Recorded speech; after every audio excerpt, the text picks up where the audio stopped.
show was Fieldworks. There's that collection of corks.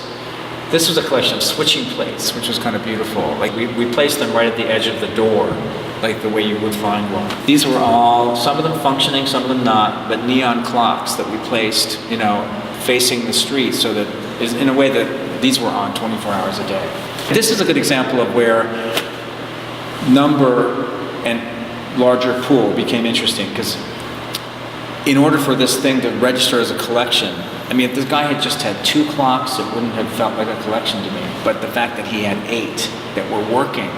We wanted to have some classic collections, like, you know, to look at the collecting as a form of thrift. So there was this is a ball of twine. There's the glove collection that, I don't know if that's the same one that Kevin was talking about, but you can see, I think I have a detail of I mean, some of these things are run over or they're flat, and we've all seen them. Toilet paper collection, but beautiful, like the pink and purple, and some toilet paper from Florence, I'm not sure.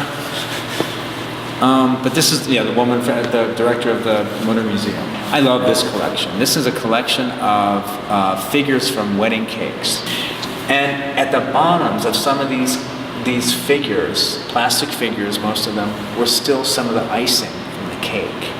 And what's lovely is that you suddenly think, of course, you got the big heart, and this is how she had them in her house, something like this. But it starts to look like a photograph that you would take at a wedding. And, you know, again, connecting to literally the material souvenir. I mean, Susan Stewart talks about this a great deal, like the postcard question. The fact that the evidence of the ritual of the moment is still present in the sort of flecks from the cake. This was a collection that I put in with some second thoughts later, but you can tell they're all bottle caps, and this is a strategy you see all the time where phrases are put on the inside of a bottle cap, and this particular person wanted to collect them all, and we presented them in a way that you could sort of see the bottle caps and see the tops as well, but it didn't have as much, I don't know, it was like in the end it was, for me, a kind of negative collection, because it was clearly, here was somebody collecting something that was meant to be collected, and it just sort of was flat.